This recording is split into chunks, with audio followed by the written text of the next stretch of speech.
abençoe também a vida dos doadores. Eu quero convidá-los a abrirmos as nossas Bíblias lá em Êxodo 20, os versículos 1 ao 6.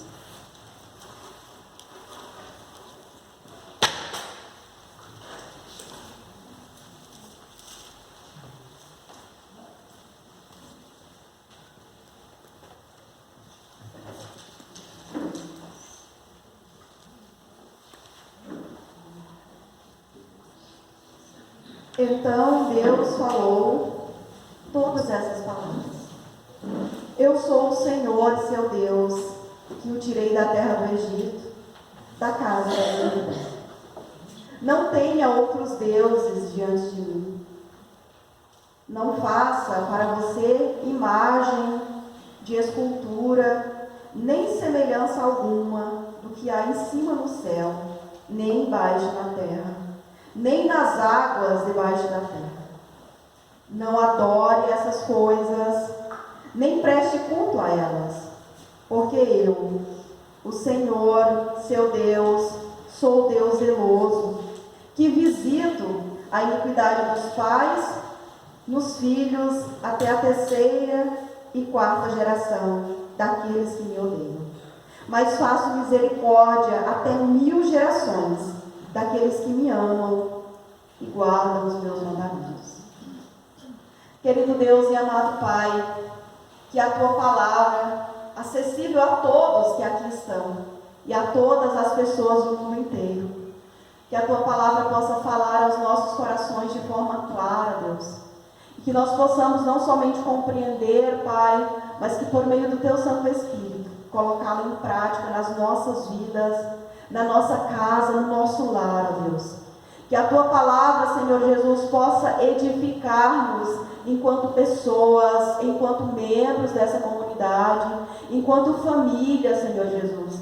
Que a Tua palavra possa nos renovar, transformar, gerar as mudanças tão necessárias que precisamos.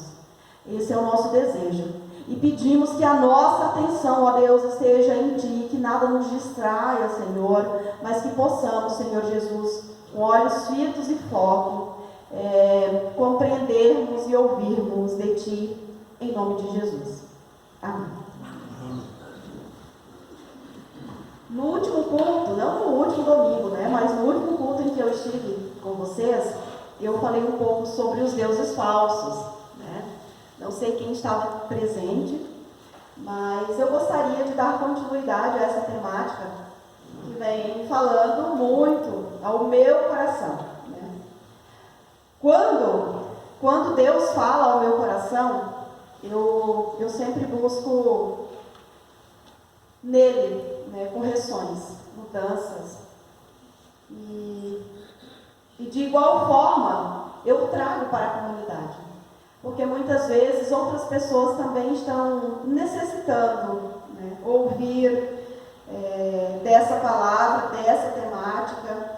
E os deuses falsos, eles nos afastam e nos matam, não somente enquanto pessoas, mas enquanto comunidade. É uma comunidade que não cresce, é uma comunidade que vai diminuindo, que não encontra propósito. Por quê? Porque está vivendo algo falso e muitas vezes não consegue identificar isso na sua vida. E é Deus que nos auxilia nesse sentido. Então eu quero trabalhar hoje com vocês a temática identificando os ídolos do coração. Conseguimos identificar os ídolos que fazem parte da nossa vida? Conseguimos identificar quem vem mandando mais nos nossos dias, na nossa agenda, Quais são as nossas prioridades? Muitas vezes são esses, os ídolos que vêm tomando o espaço de Deus em nossas vidas. E a Bíblia está repleta de histórias retratando as inúmeras formas de adoração a ídolos e seus efeitos devastadores, destruidores, seus efeitos que vêm impactando na vida pessoal, na vida comunitária, que vem impactando na empresa onde trabalhamos. Impacta em tudo. Deus que o nosso coração possa servir, tem uma narrativa bíblica que explica como esse tipo de idolatria atua na nossa vida. E sabe por que isso? Porque Deus é misericordioso conosco. Ele quer nos ensinar por meio de erro que outras pessoas passaram, para que nós não venhamos sofrer as mesmas consequências, né? Essa é a graça de Deus que se estende em nossas vidas por meio de Jesus. Nós não precisamos cometer as mesmas falhas, né? Nossos pais, porque a clareza do Santo Espírito nos chama a mudança de vida. E não podemos nem nos justificar. Ó Deus, eu não sabia. Eu vou dizer sim, Senhor, eu preguei no dia 8 de setembro de 2024 sobre os falsos ídolos. Então, assim, a palavra de Deus, ela é tão clara que ela diz assim, ó, quando você, né, qualquer um de nós aqui, não somente a ministra, identificar a falha de alguém e não falar para aquela pessoa, Deus vai cobrar de ti, não vai cobrar daquela pessoa. Então, quando nós identificamos um erro de alguém, em amor, a gente vai lá e diz assim, querida irmã, querido irmão, né?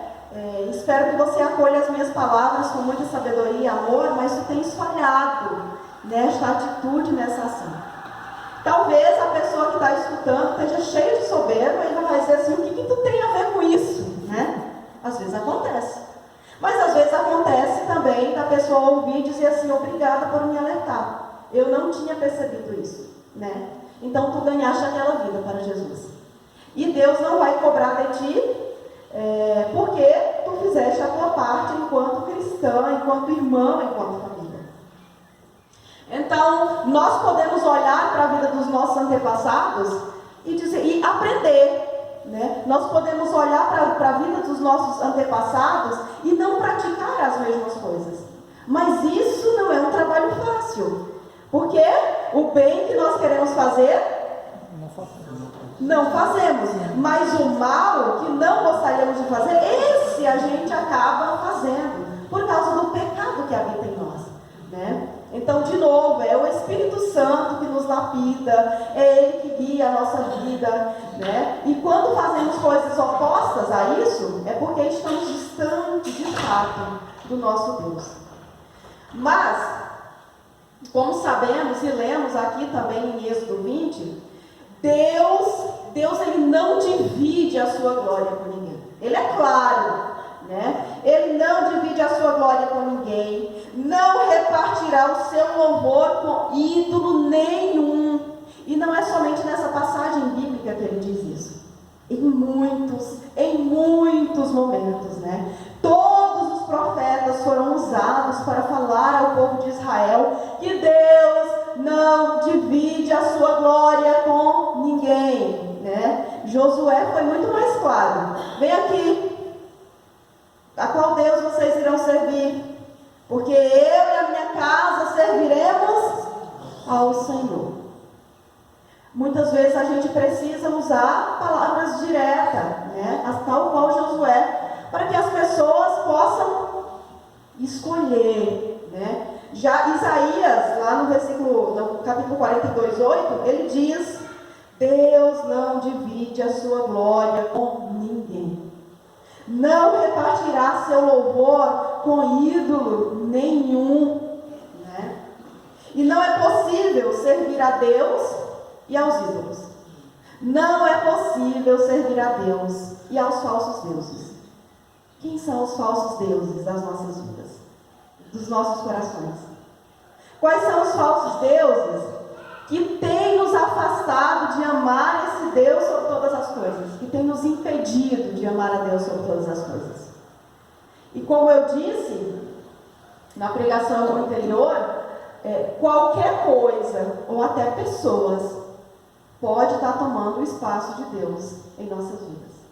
O amor pode ser o falso Deus, o dinheiro, o sucesso, o poder, muitas coisas podem estar tomando o lugar de Deus.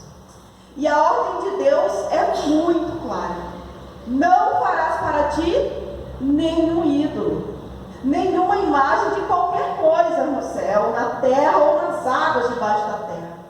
Não te prostrarás diante deles, nem prestará culto, porque eu, o Senhor teu Deus, sou Deus zeloso.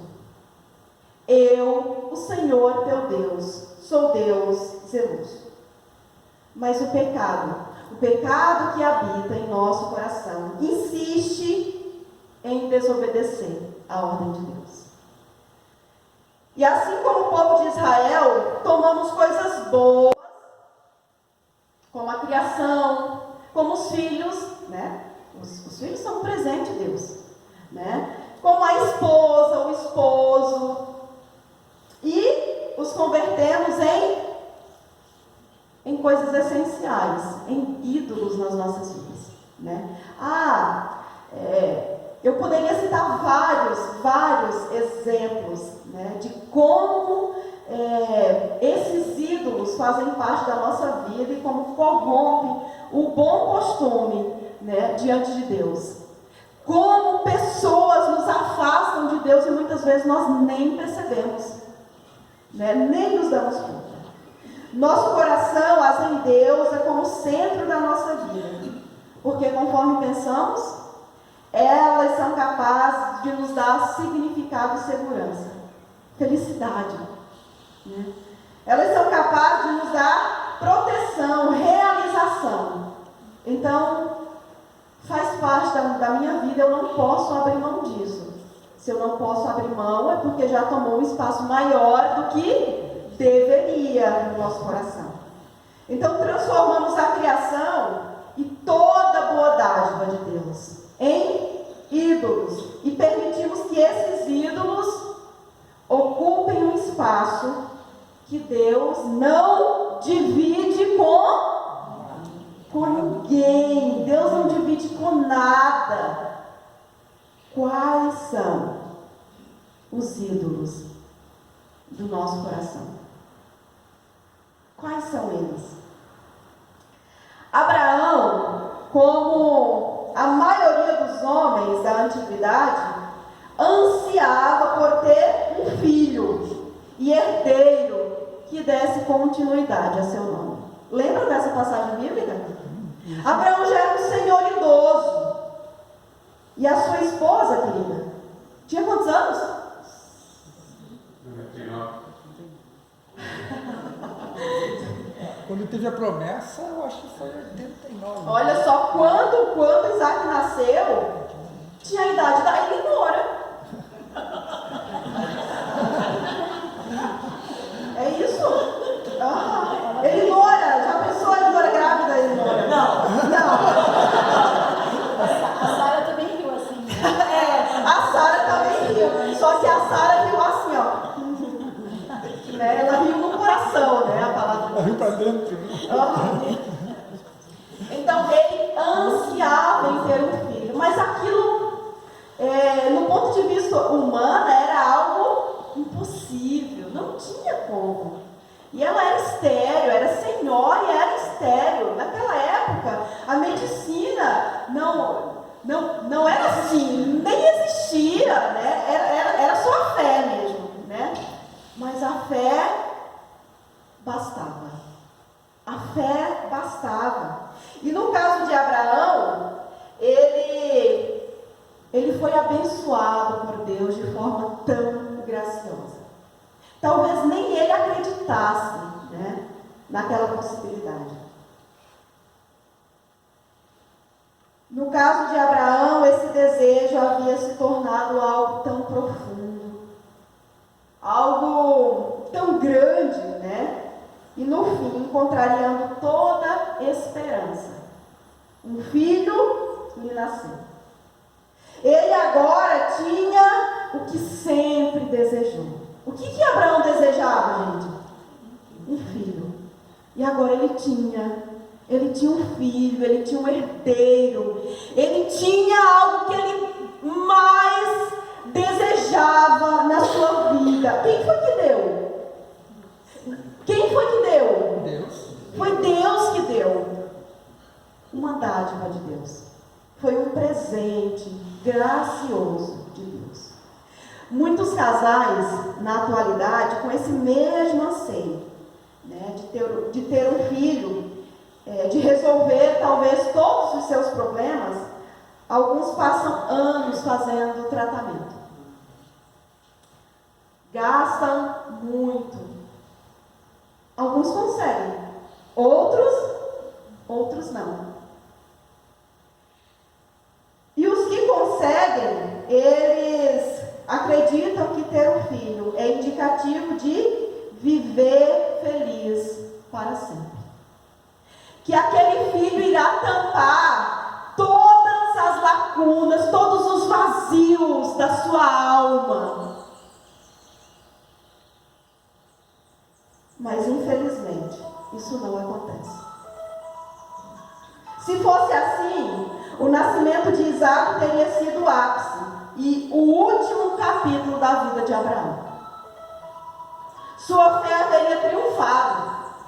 Agora ele poderia morrer feliz, tendo cumprido o chamado de Deus para a sua vida e sido agraciado com o nascimento de um filho. Mas agora, para nossa surpresa, Abraão recebe o quê? Outro chamado.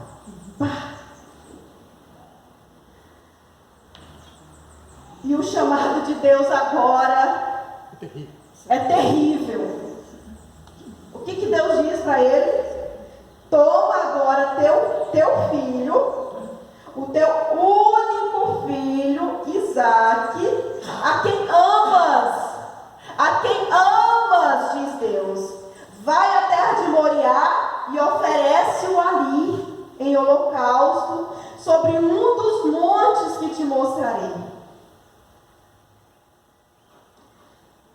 Se Abraão fosse gaúcho, ele dizia, agora me caiu os butiás bolsos. O que eu vou fazer agora? Né? O que Deus está me pedindo, Jesus?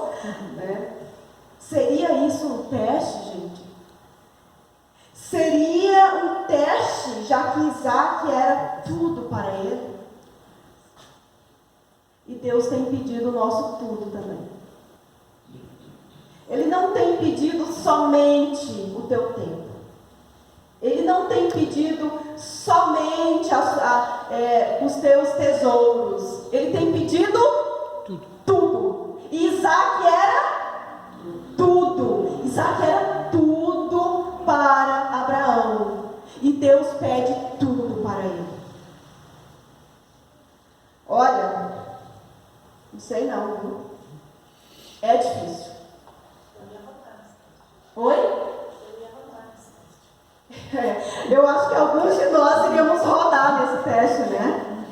A gente iria buscar, talvez, se esconder de Deus, talvez maquiar a situação, fingir que ia, mas no fundo não queríamos ir. Talvez a gente pudesse viver de outra forma, diferente de Abraão, né? E percebam que no texto, Deus não se refere ao menino como Isaac. Deus chama os seus filhos pelo nome, né? Porque ele é um Deus pessoal. Mas aqui ele não diz Isaac, né? Ele diz teu filho, teu único filho a quem amas. Deus sabe tocar na ferida. Deus sabe exatamente quais são os ídolos dos nossos corações. Ele sabe exatamente quem tem tomado o espaço dele na minha e na tua vida. E ele não é um Deus que fica dando voltas, falando por cima para não machucar. Ele vai direto. Pega teu filho, teu único filho, e leva para sacrificá-lo. O amor de Abraão pelo filho havia se convertido em adoração. Antes, o significado de sua vida dependia da palavra de Deus. Agora estava dependendo do amor e do bem-estar de quem? De Isaac. Isaac tomava o maior espaço do seu coração. Era para Isaac o seu maior tempo. A sua dedicação, o seu afeto. Ele passava a maior parte do dia pensando em Isaac. O que eu vou comprar de roupinha para o Isaac? Será que Isaac mês que vem já vai precisar de uma bicicleta? Eu acho que eu vou investir o meu dízimo na bicicleta. Mas ele passava muito tempo pensando em seu filho, porque era um bem precioso demais. Era o seu Isaac, mais precioso. Lembra? Era o seu tesouro. Era o seu ídolo. Era um Deus falso na sua vida que estava tomando o espaço de Deus. O centro da vida de Abraão estava mudado. E eu fico pensando, gente, quando nós fomos convencidos pelo Espírito Santo. Sabe aquele fogo do primeiro amor? Vocês ainda lembram como era na vida de vocês? Eu lembro como era na minha. Quando nós somos convencidos pelo Espírito Santo, há uma chama que arde em nosso coração. Tudo que nós queremos é servir a Deus. Tudo que nós queremos é alegrar o coração desse Deus. É falar de Deus para as pessoas. E a gente canta, e a gente louva, e a gente tem esse desejo imenso. Mas quando esse amor esfria, é quando alguém tomou esse espaço que antes era de Deus. E daí agora não, amanhã eu não vou poder. Não, eu estou com muitas ocupações. Não, mas eu já tenho outros compromissos. São os deuses. São os deuses que estão te afastando de Deus. Cuidado. Timothy Keller, no livro Deuses Falsos, ele escreve: Deus não estava dizendo que não se pode amar o filho, mas que não deve transformar o ser amado em falso Deus. Se alguém coloca um filho no lugar do Deus verdadeiro, cria um amor idólatra que sufocará a criança e estrangulará o relacionamento. Deus não estava dizendo que você não pode amar seu filho. Claro que Deus não estava dizendo isso. O que Deus estava dizendo para este homem é que o amor a este filho não pode ser maior do que o amor a ele, porque ele não divide a sua glória com ninguém. E Abraão poderia ter pensado que a ordem recebida não fazia o menor sentido e contradizia tudo que Deus havia falado para ele. Mas ainda assim ele obedeceu. Talvez com o coração destruído. Ele obedeceu, ele foi. Agiu em conformidade com Jó, a quem foram recebidas inúmeras aflições sem explicação alguma. Entretanto, Jó afirma a respeito do Senhor: Ele sabe o que está fazendo comigo. E quando me testar, sairei puro como ouro. Meus queridos irmãos, talvez vocês estejam passando por um tempo muito grande de aflição. Eu não sei qual é a área da vida. E talvez vocês estejam pensando também: Deus só pode estar me testando. Deus não testa ninguém. Essa é a verdade. Deus não testa ninguém. Mas, se Ele te testar, e tu tens consciência que Ele é o centro da tua vida, tu irás falar tal qual Jó. Ele sabe o que está fazendo comigo. E quando me testar, sairei puro como ouro. Mas se tu não tens certeza disso, corrige-te. Volta para Deus. Porque Ele não é um Deus que brinca. Ele é um Deus sério, objetivo, direto. E Abraão subiu o monte. Ele subiu o monte, dizendo o quê aos seus servos? Voltaremos. Voltaremos. O que é isso? É fé. Não sei como, né? Eu não sei como, mas voltaremos. Por ser amigo de Deus, ele poderia estar cheio de si e dizer assim: eu consigo, eu vou dar um jeito. Não é assim que a gente fala nas situações difíceis que a gente está passando? Eu vou dar um jeito, eu sempre consigo, sempre deu certo, dessa vez não vai ser diferente, eu consigo. Mas Abraão, amigo de Deus, era mais humilde do que eu e você. Voltaremos, porque eu confio em Deus. Voltaremos porque Ele é o Senhor da minha vida, ainda que outras coisas tenham ocupado por um tempo seu espaço em minha vida. Ele continua sendo o meu Deus. Mas ao contrário de muitos de nós, talvez, ele declarou dizendo: Deus o fará. Deus o fará, eu só não sei como. E talvez ele tenha subido falando isso para que ele também se convencesse disso. Porque muitas vezes nós acreditamos mais as nossas pernas, não, né? Não estamos tão convencidos assim. Precisamos nos convencer. Só não sei como, mas voltaremos.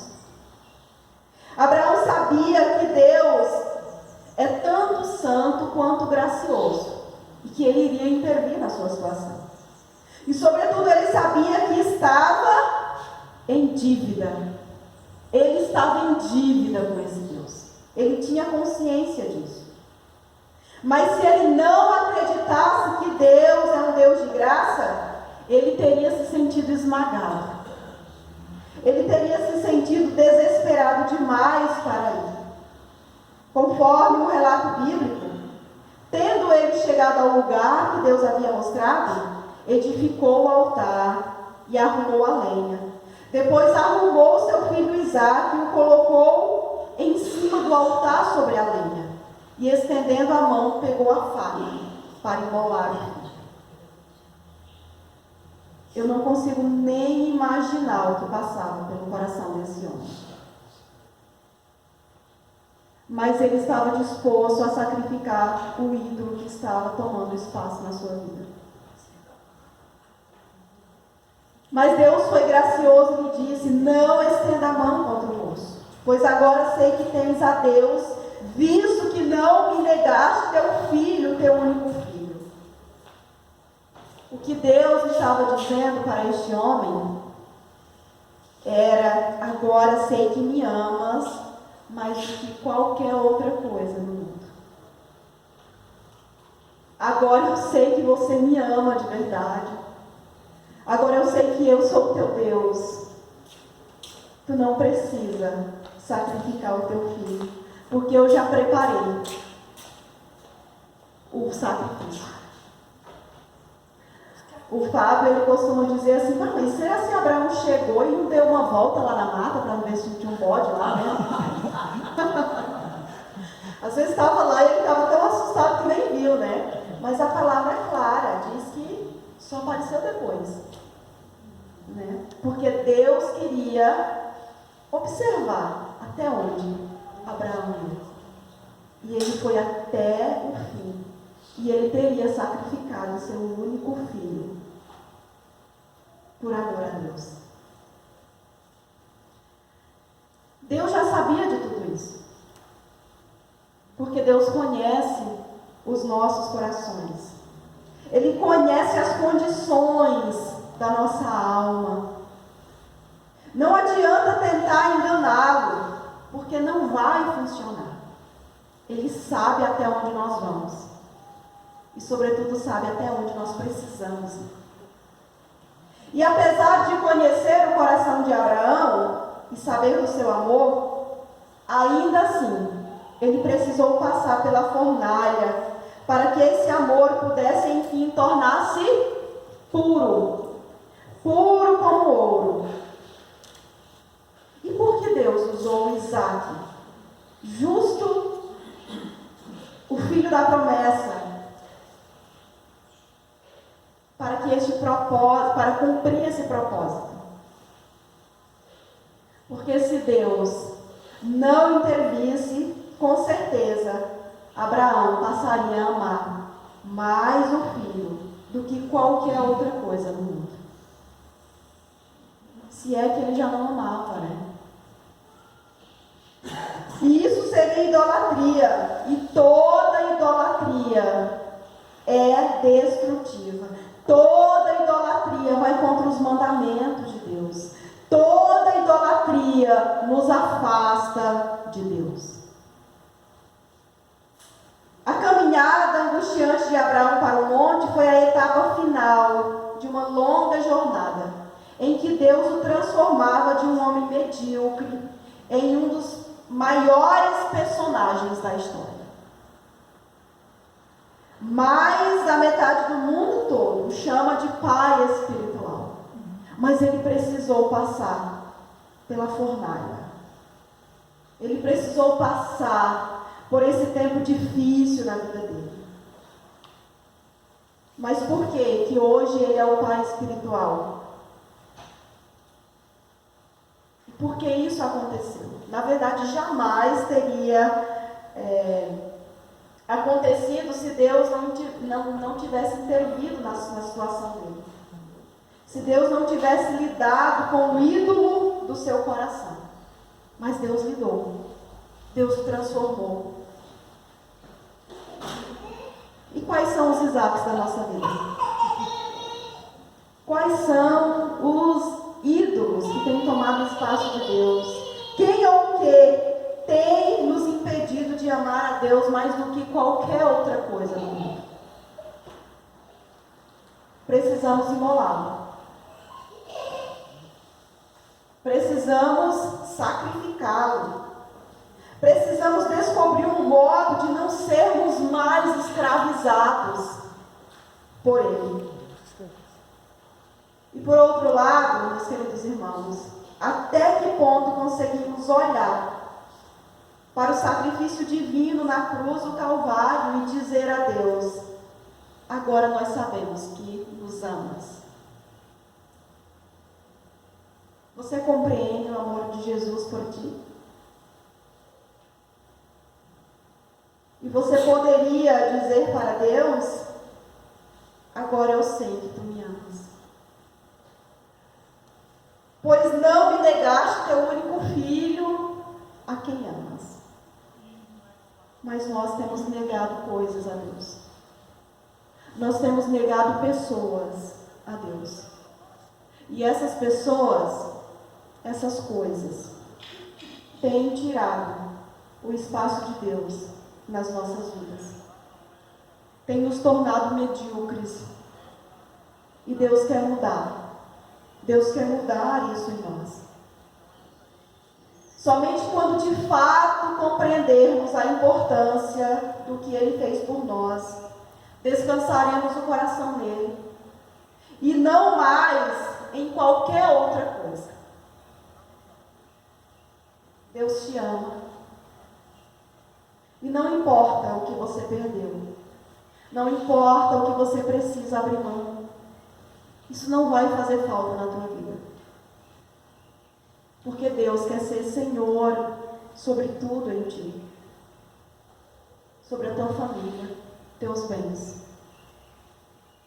as horas do teu dia. Deus quer fazer parte e Ele quer ser Senhor da tua vida. Deus nos ama e Ele quer ser o único Deus da nossa casa. Ele quer ser o único Deus da nossa história, da nossa família. O que podemos responder a Deus? Como poderemos responder a este amor? Amando.